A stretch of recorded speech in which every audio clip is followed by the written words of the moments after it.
So yan mga kaprinting, welcome na naman po sa isang video ng Bentech. Ayan, kung naalala nyo to, yung White Tiger sticker no, kinabit natin mga ilang, wala pang isang taon no, mga ilang buwan din. Ganito na yung nangyari no. Pero kahit pa paano, torture test din to sa pigment sticker. Kasi windshield, extreme yung init dito, tsaka exposed tayo sa ulan, araw. So kung pang motor yan, mas tatagal pa yan, lalo na kung ang motor nyo ay nakagarahe sa may bubong.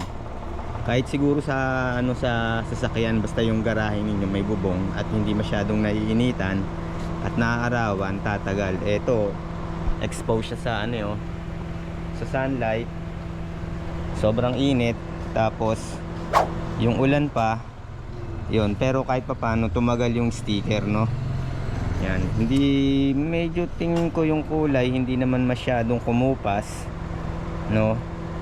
Ang nabaklas to sa coat niya, yun yung coat yung coated niya.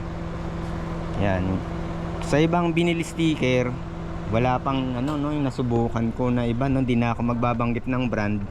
Ganito yung nangyayari, nababaklas. Yan, kahit yung sinasabi pang isang waterproof na na binili sticker, ganun din.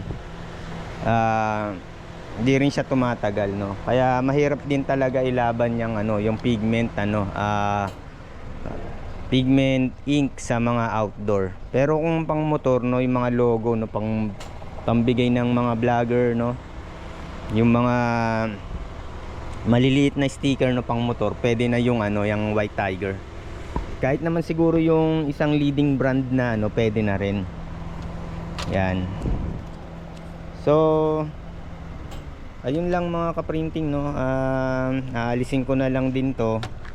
So yan no, kung makikita ninyo no, talagang hindi ko pinabayaan ko lang siya na kung kailan siya mababaklas. Yan, ngayon ko lang na i-video.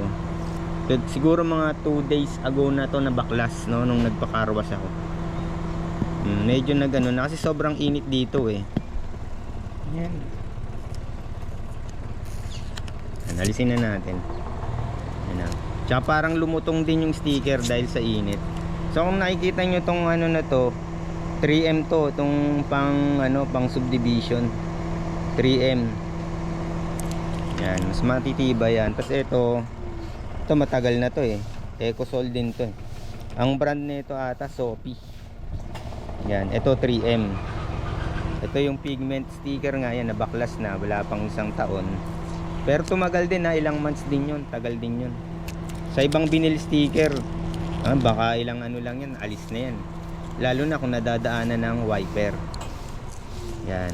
Okay na rin yung yung White Tiger sticker. Shout out sa inyo White Tiger sticker no. Sana mas ma-improve pa yung inyong binili sticker no.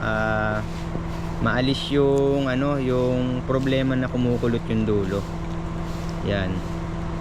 So yan lang po, hanggang sa muli. Yan, maraming salamat. Huwag nating kakalimutan mag-subscribe dito sa Bentech. Maraming salamat.